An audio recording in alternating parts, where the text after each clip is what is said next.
Welcome to History Before Bed, where we share soothing stories from the past, perfect for drifting off to sleep. Tonight, we journey to Renaissance Florence, a city alive with art, ambition, and the hum of discovery. As the tale unfolds, we see how the lives of ordinary people intertwine with extraordinary events. Some figures are born of imagination, while others, like Leonardo da Vinci, step directly from the annals of history. Together, they create a narrative that blends fact and fiction, offering a warm and vivid glimpse of what might have been. So settle in, relax, and let the soft echoes of history carry you into restful dreams. Good night. Chapter 1: An Apprentice in Florence.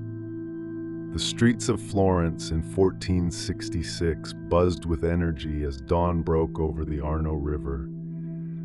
Merchants shouted the merits of their wares, the clatter of hooves echoed against cobblestones, and the fragrance of freshly baked bread mingled with the tang of dye vats from nearby clothmakers. Above it all, the city's architecture loomed like an exaltation of human ambition. Stone towers and ornate domes gilded by the morning sun. This was Florence, a jewel of the Renaissance, where art and intellect intertwined to birth wonders. Among the throng, a wiry, wide-eyed boy paused on the threshold of Andrea del Verrocchio's workshop. Leonardo da Vinci, just 17, clutched a satchel containing a few personal belongings and a sketchbook smudged with charcoal drawings.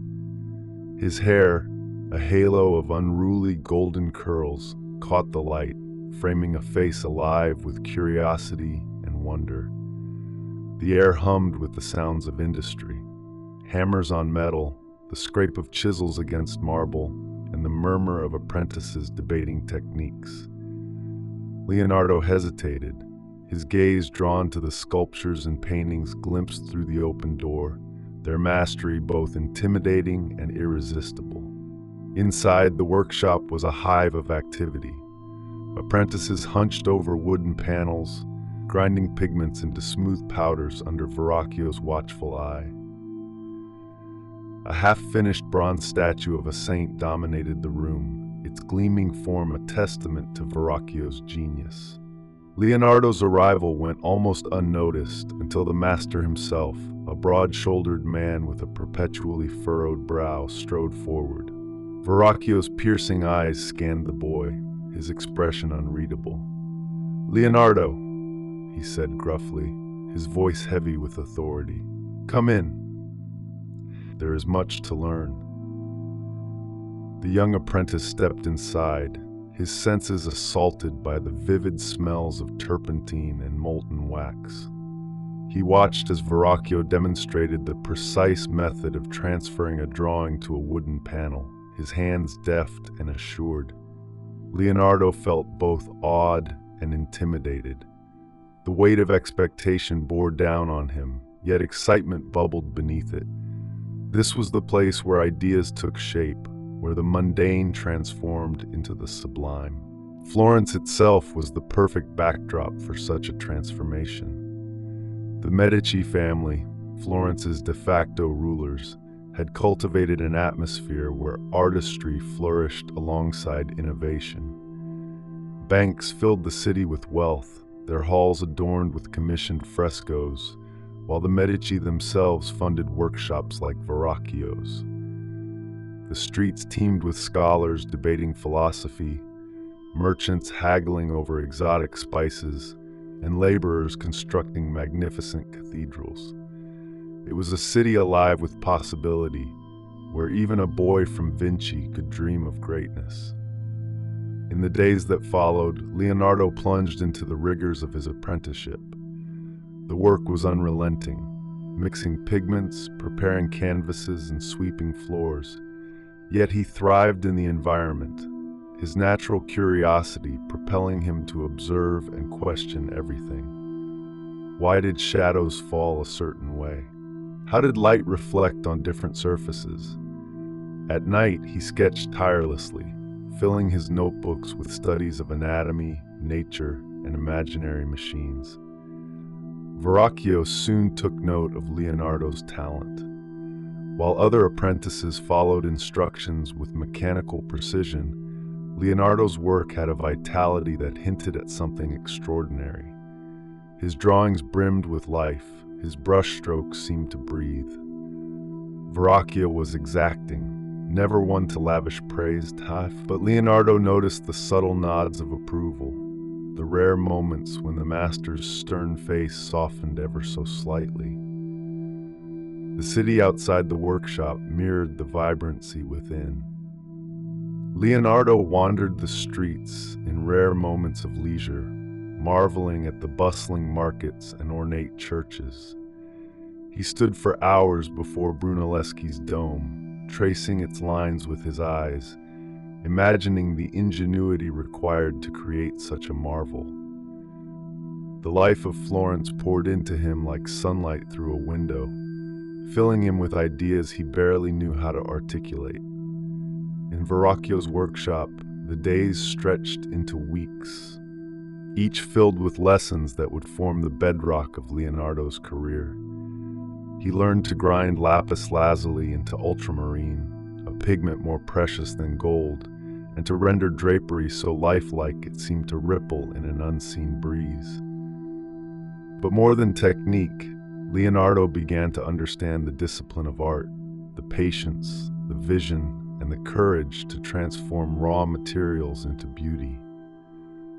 As winter gave way to spring, Leonardo's sketches grew more ambitious, his imagination unrestrained. The other apprentices watched him with a mix of admiration and envy, their chatter filling the workshop as Leonardo quietly worked on. At times, his questions about perspective, anatomy, or the mechanics of flight drew puzzled stares or dismissive laughter. But Verrocchio, though gruff, recognized the spark of something exceptional. "Keep asking questions," he told Leonardo one evening, his tone unusually gentle. "One day, you might find the answers." Leonardo nodded, his heart swelling with determination. Florence had become his world, a place of relentless effort and boundless inspiration. Here, amidst the clamor of the workshop and the splendor of the city, he began to glimpse the shape of his future. Though he was still just an apprentice, a boy from a small town, Leonardo da Vinci was on the cusp of greatness. Chapter 2. A Brush and a Quill. The polymath emerges. The hum of activity in Verrocchio's workshop had become a constant backdrop to Leonardo's days. Every morning, the scent of linseed oil and damp plaster greeted him as the apprentices began their tasks, preparing for the long hours of grinding pigments, sketching compositions, and applying paint in careful layers. But Leonardo, ever restless, could not content himself with merely following the rules of his trade. His mind, a whirl of questions and observations, pulled him in directions far beyond the workshop's walls. The other apprentices often laughed at his peculiarities. While they diligently traced outlines and mixed precise shades of vermilion, Leonardo would pause to watch how light shifted on the edge of a silver goblet, or how shadows stretched and curled across folds of fabric. He filled the margins of his sketchbooks with strange contraptions, wings modeled on birds, gears that seemed to turn endlessly, and detailed studies of human hands, each tendon and bone rendered with uncanny precision. "Always scribbling nonsense," one of the older apprentices muttered one afternoon as Leonardo hunched over his sketches, oblivious to the snickering around him. But Verrocchio had long since learned to overlook the boy's eccentricities. He saw in Leonardo a rare spark, a mind that roamed freely, yet carried the discipline to translate its wanderings into form. It was this balance of curiosity and skill that led Verrocchio to assign him a critical role in an important commission, a painting of the baptism of Christ for a Florentine church. Leonardo, Verrocchio said, beckoning him to a corner of the workshop where the massive wooden panel lay, its outlines carefully sketched in charcoal. You will paint the angel on the left. Leonardo froze for a moment, the weight of the task sinking in. It was an unprecedented honor for an apprentice to contribute to such a piece. He nodded solemnly, his chest tight with a mix of excitement and apprehension. The days that followed were a blur of concentration. Leonardo's angel slowly took shape, a young figure with flowing robes and serene features.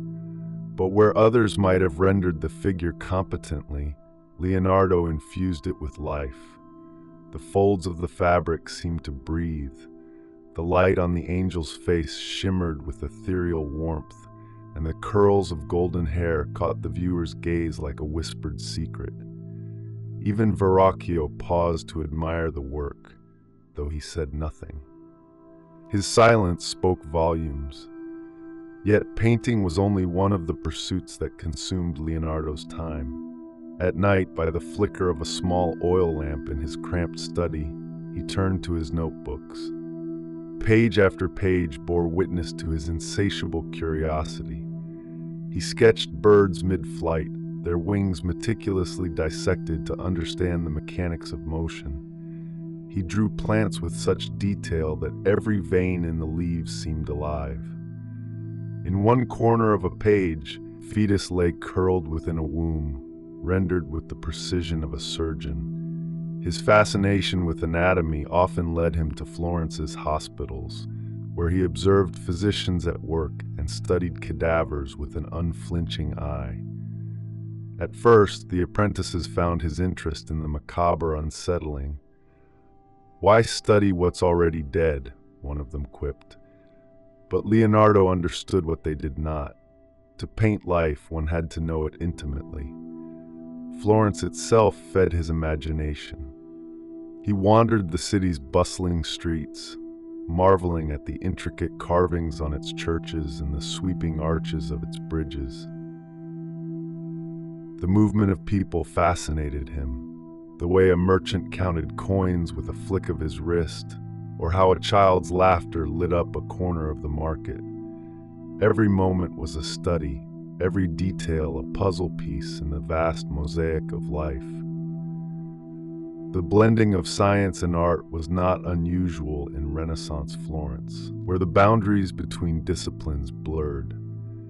Scholars and artists alike sought to unravel the mysteries of the world, whether through mathematical proportions or the divine play of light and shadow.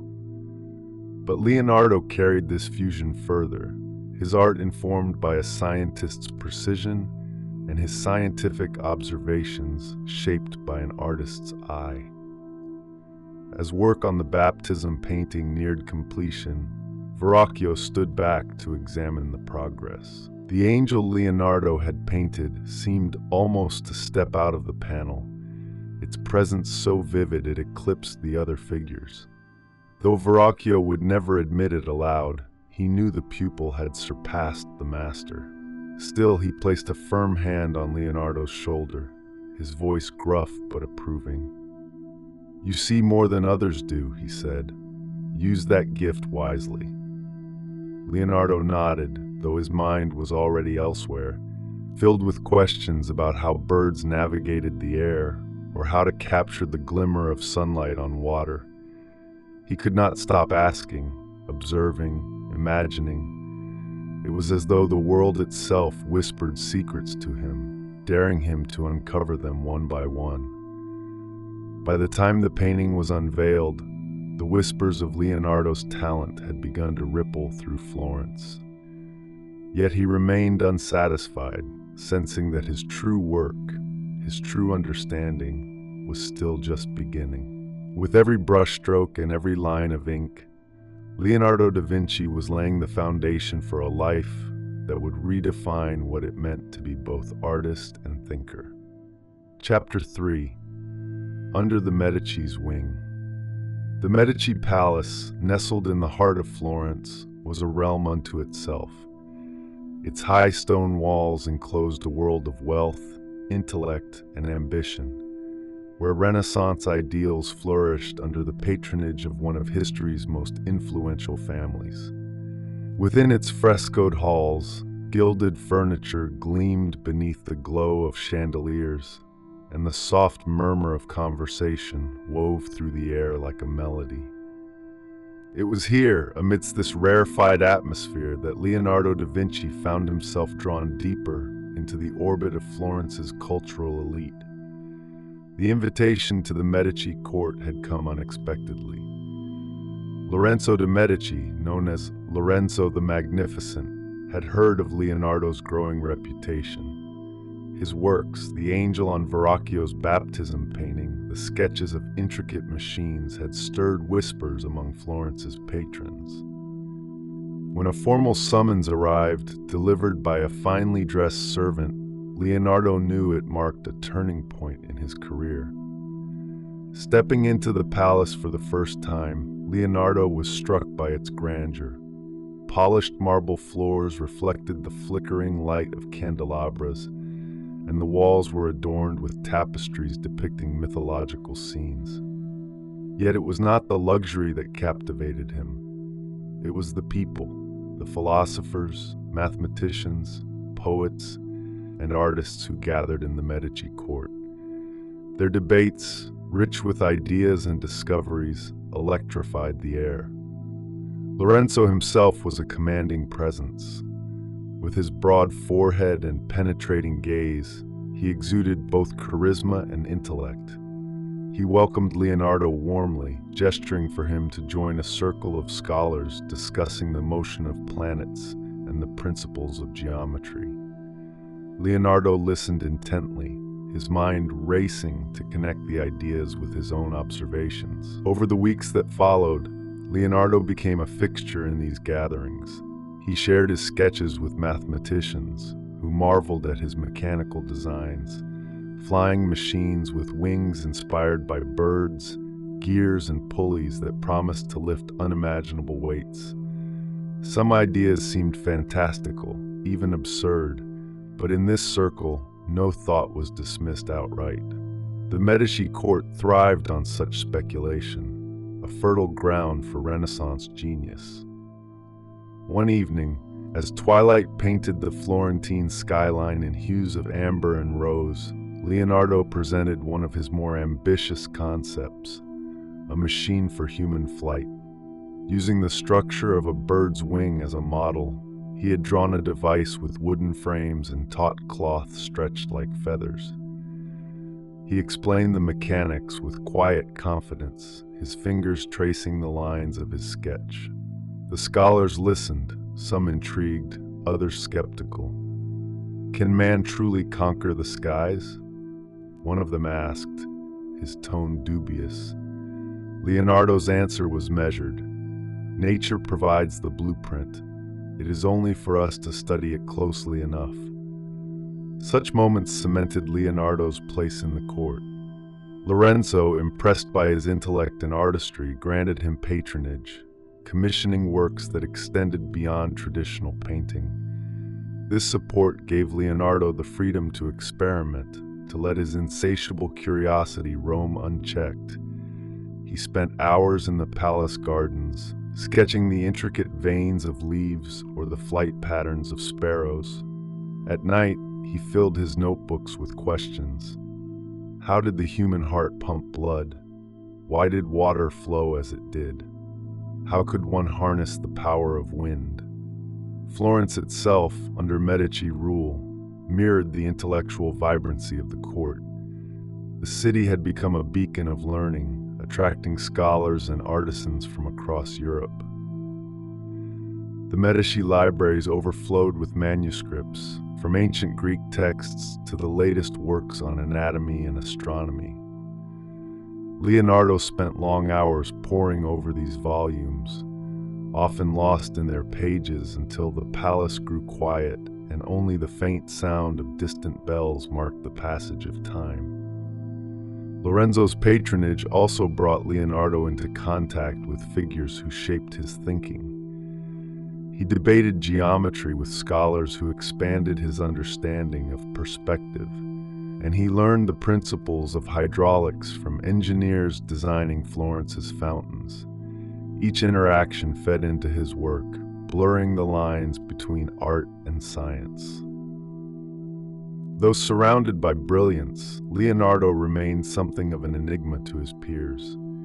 He was often seen pacing the palace gardens, lost in thought, or sketching furiously in a corner while conversations swirled around him. Yet his contributions, whether to discussions of human anatomy or the mechanics of flight, were invariably profound. His ability to observe the natural world with unparalleled precision, coupled with his relentless imagination, set him apart. Under the Medici's wing, Leonardo flourished. He was no longer merely an apprentice or a painter's assistant. He was becoming something greater, a polymath whose ideas defied categorization. The court's embrace of interdisciplinary thinking had given him the freedom to explore, to fail, and to dream. Each sketch, each invention was a step toward the extraordinary legacy he would leave behind. As the seasons turned and Florence basked in the prosperity of Medici rule, Leonardo's vision continued to expand. He began to see the interconnectedness of all things, the motion of water mimicking the flow of blood, the curves of a bird's wing echoed in the structure of a human arm. The Medici court had provided him with the tools and the audience, but the brilliance that unfolded was entirely his own. In the golden glow of Florence's Renaissance, Leonardo da Vinci stood at the crossroads of art and science, his path illuminated by the boundless possibilities of the human mind. Chapter 5: Anatomy of Genius. The air in Leonardo's private studio hung heavy with the mingled smells of oil paint, ink, and the faint metallic tang of blood.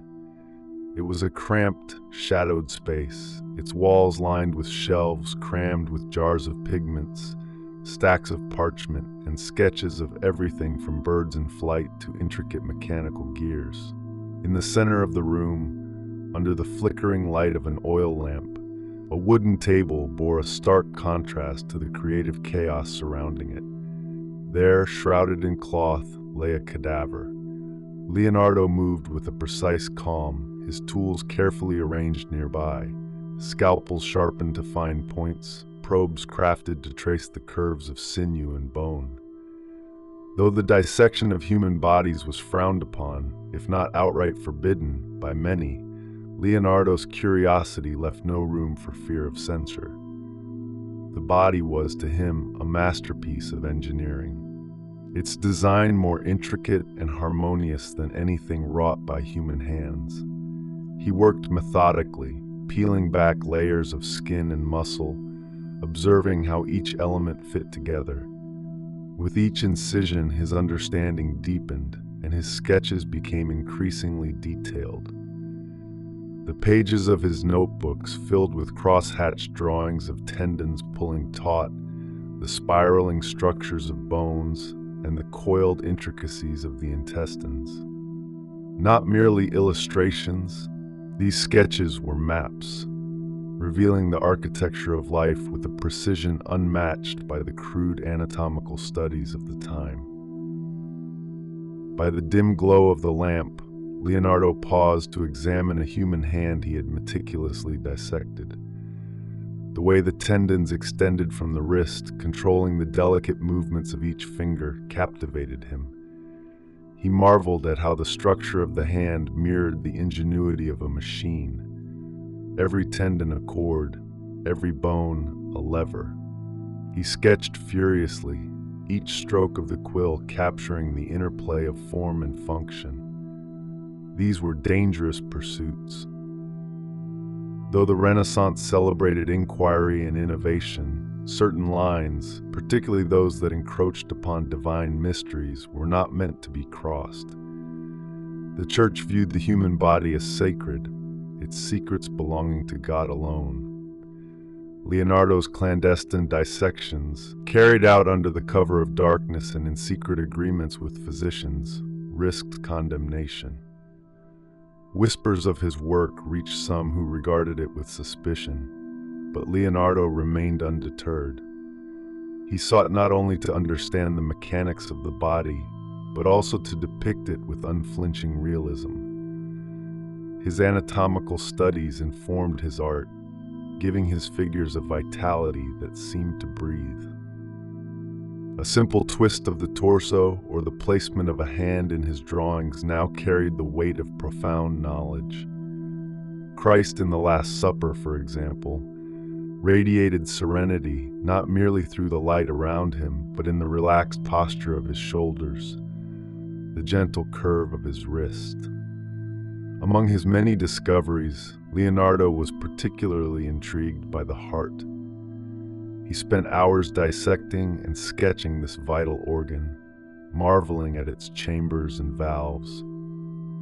He saw it not only as a symbol of emotion, but as the engine of life itself.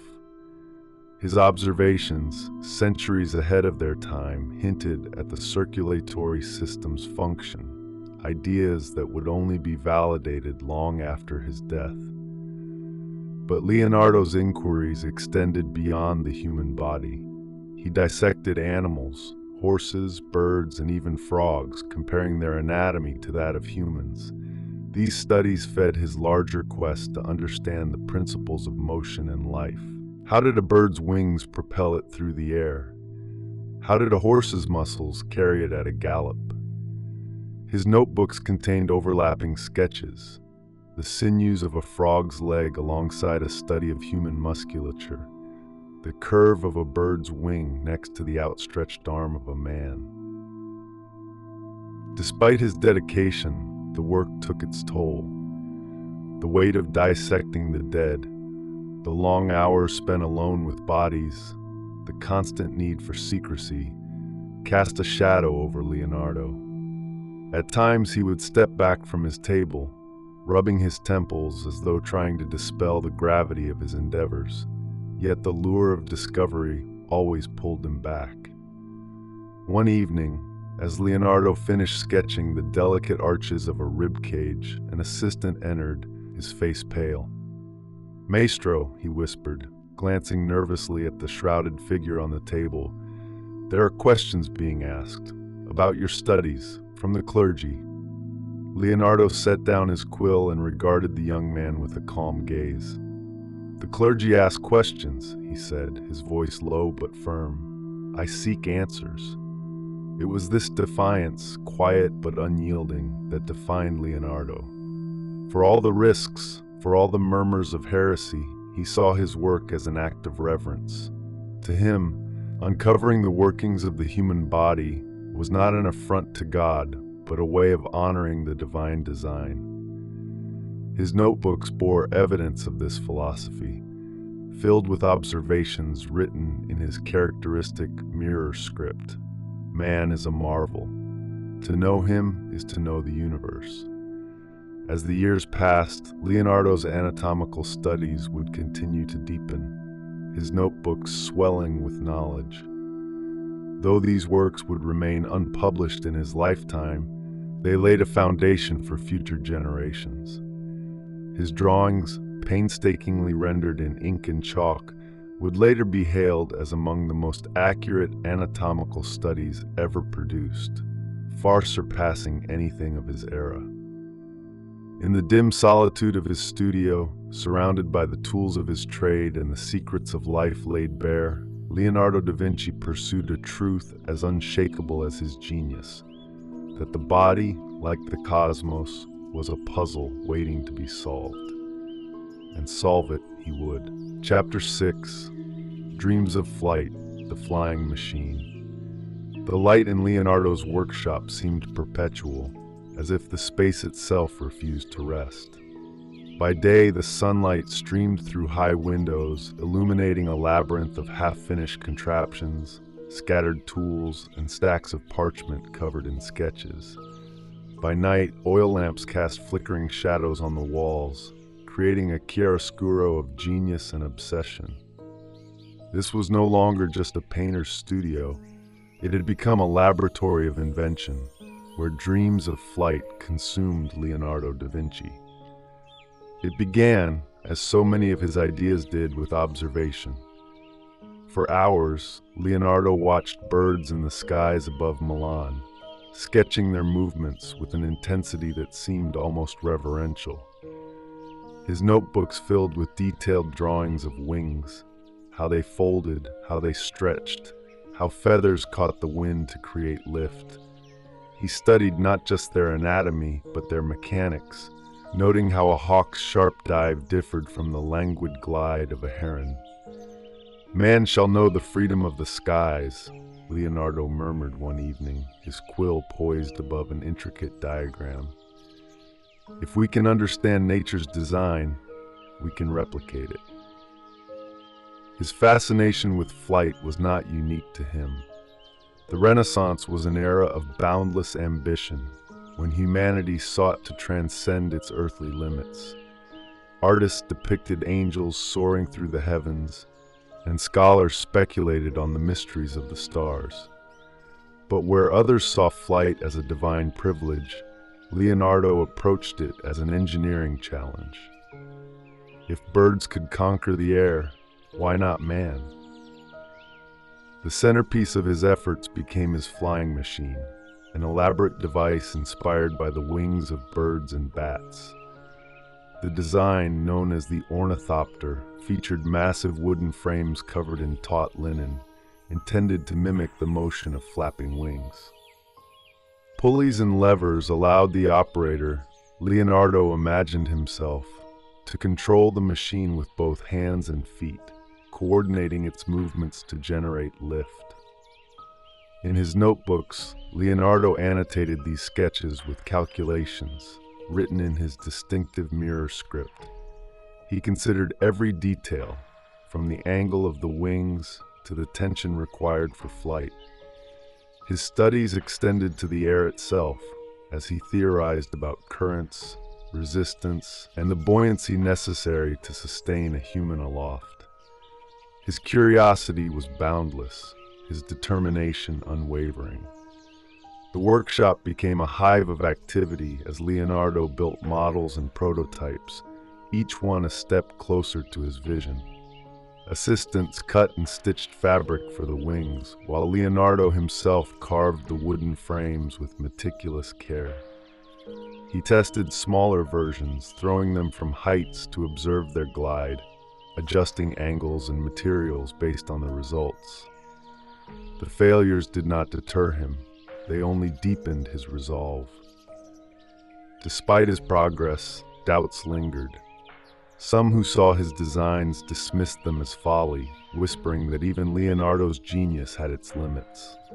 "Man was not made to fly," one of his assistants muttered under his breath after yet another test resulted in splintered wood and torn fabric.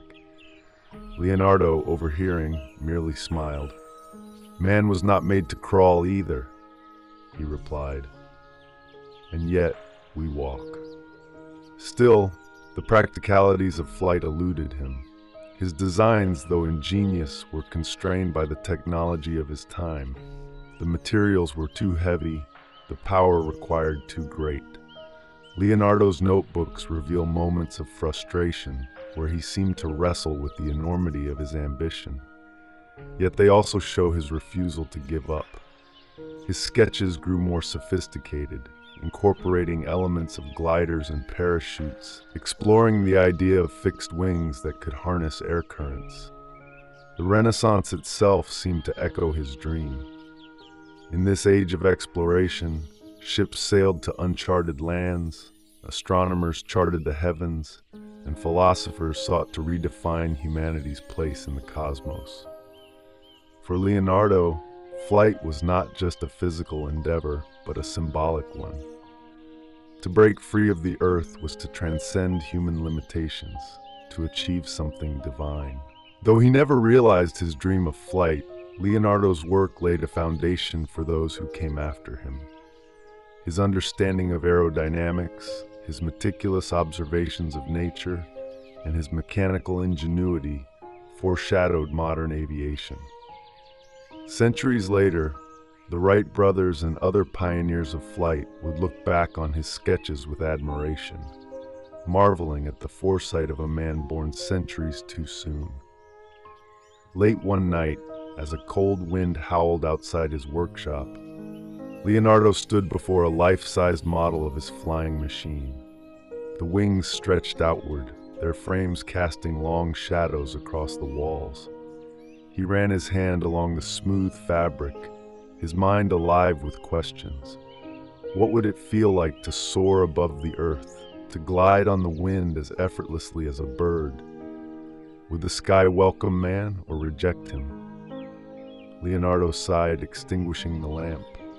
The machine stood silent in the darkness, a dream waiting for a future he could only imagine. Chapter 7: Rivalry and Reinvention. The halls of the Palazzo Vecchio echoed with the murmurs of anticipation as the citizens of Florence awaited a spectacle that promised to be nothing less than legendary.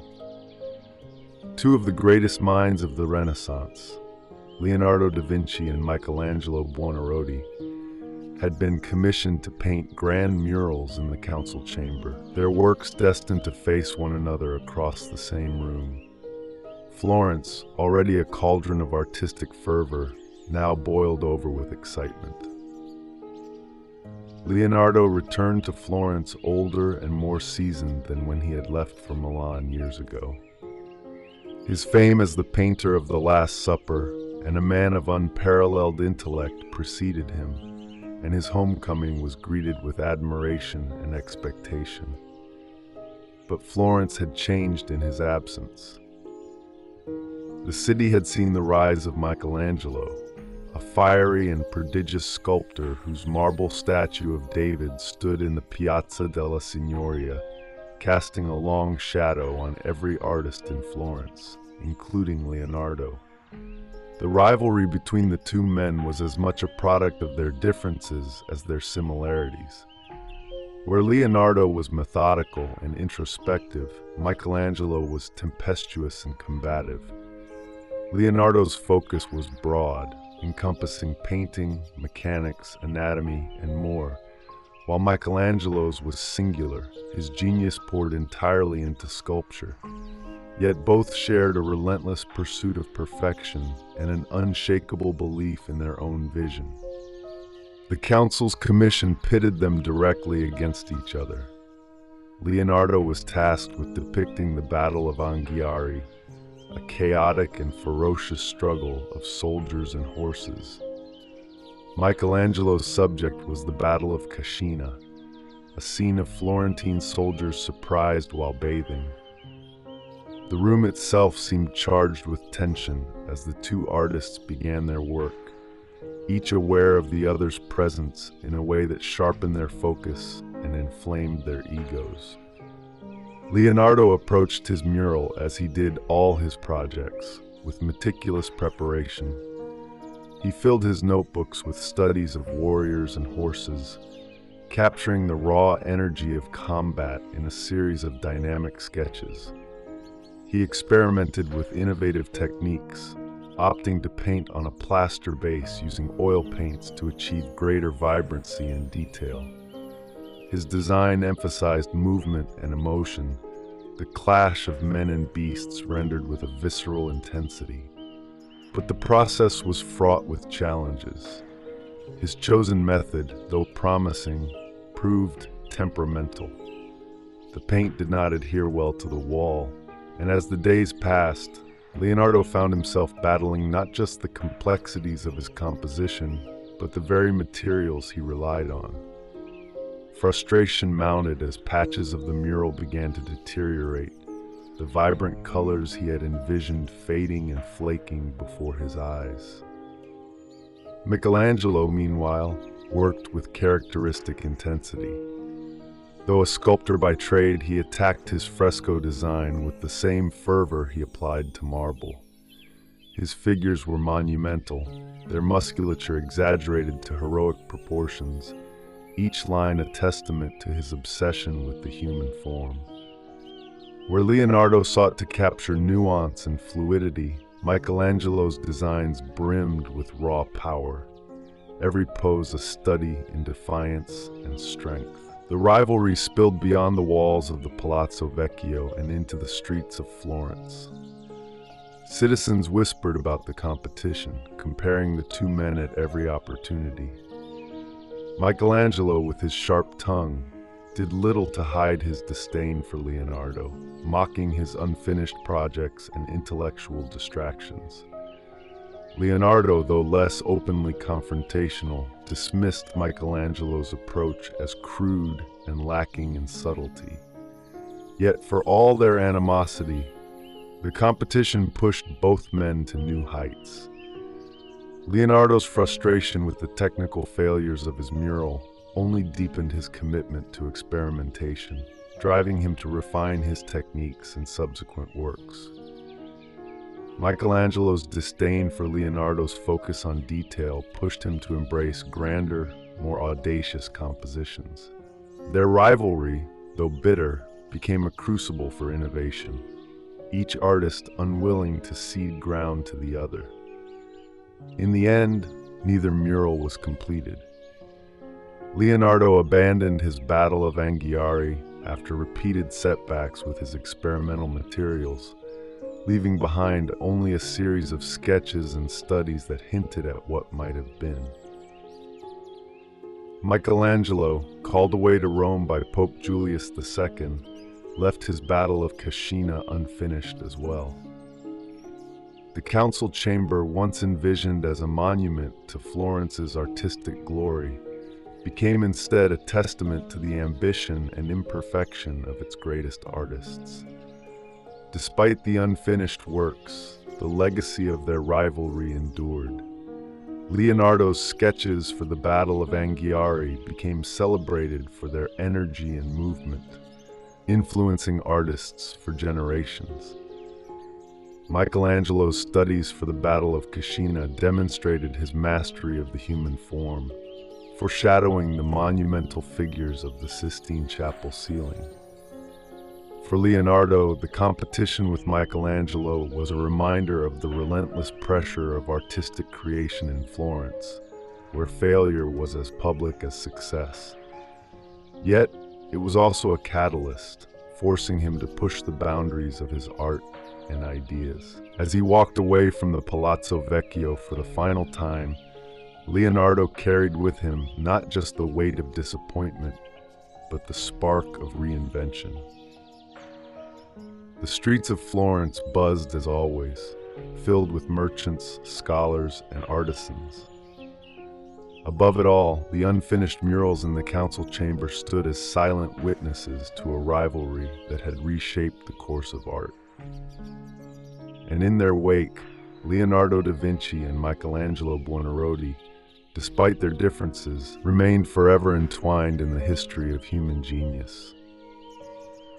Chapter 8: The Final Years, The Legacy of a Dreamer. The Château du Clos-Lucé stood amid the gentle hills of Amboise, its pink brick walls and delicate turrets softened by the golden light of the French countryside. Here, in this serene retreat provided by King Francis I, Leonardo da Vinci spent the final years of his life. Far from the bustling streets of Florence or the ambitious courts of Milan, he now lived in quiet contemplation, surrounded by the work of a lifetime, his sketches, inventions, and the notebooks that had become an extension of his mind. At 67, Leonardo's body was frail, his hands trembling with age. Yet his eyes still burned with the same curiosity that had driven him to dissect cadavers, sketch flying machines, and paint masterpieces.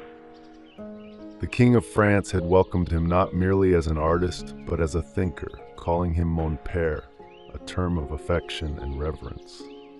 It was a rare honor, and one that Leonardo cherished.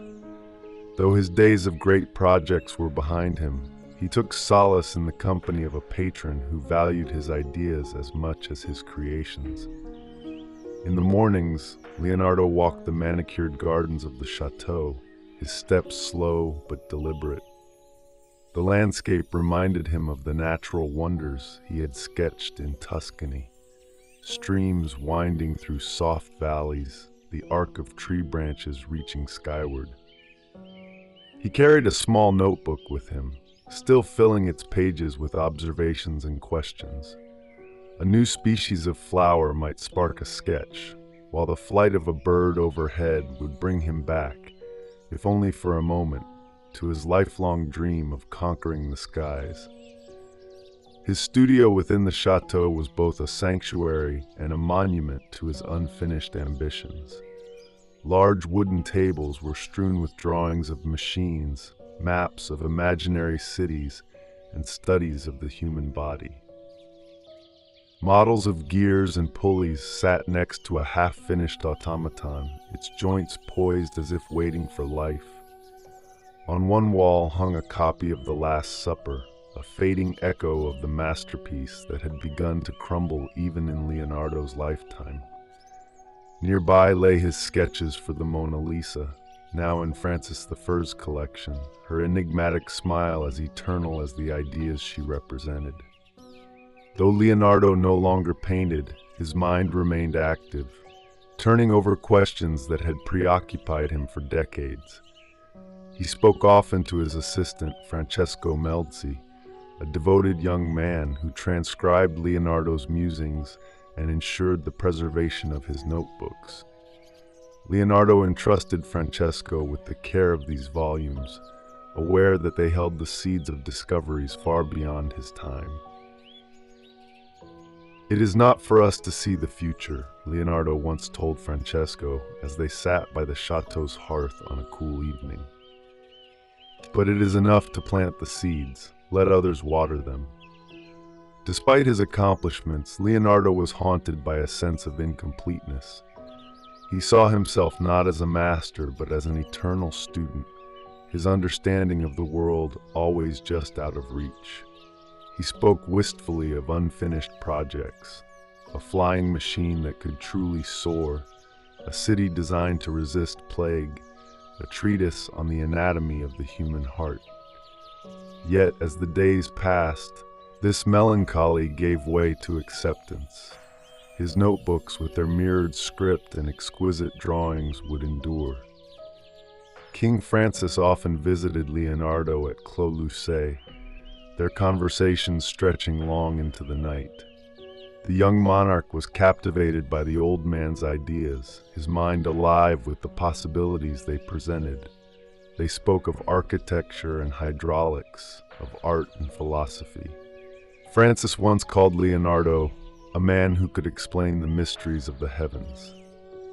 In one of their final meetings, Francis asked Leonardo what he considered his greatest creation. Leonardo paused, a faint smile on his lips. "Not the paintings," he said softly, "nor the machines. It is the questions, always the questions." As spring gave way to summer in 1519, Leonardo's health declined rapidly. One afternoon, as the sunlight streamed through the tall windows of his studio, he asked Francesco to bring him a notebook. With trembling hands, he sketched one final image, a bird in flight, its wings stretched wide. Below it, he wrote, "We rise through learning as the bird rises on its wings." On May 2nd, 1519, Leonardo da Vinci passed away in his bed at Clos Lucé, with Francesco and a few attendants by his side. According to tradition, King Francis himself was present, cradling the dying man's hand. Whether or not this account is true, it speaks to the profound impact Leonardo had on those around him. In the centuries that followed, Leonardo's influence would only grow. His paintings, particularly the Mona Lisa, became icons of artistic achievement, while his notebooks inspired inventors, scientists, and dreamers. The flying machines he imagined would one day take to the skies. His anatomical studies would inform modern medicine, and his vision of art and science as inseparable pursuits would become a cornerstone of the Renaissance and beyond. In the quiet halls of the Château du Clos Lucé, Leonardo's presence lingered, not in the relics he left behind, but in the ideas that radiated from his work. He had lived not just as an artist or a scientist, but as a man who dared to question the world and imagine what lay beyond its limits. And so, Leonardo da Vinci, the eternal dreamer, left behind not merely a legacy, but a challenge, a call to future generations to wonder, to learn, and to create.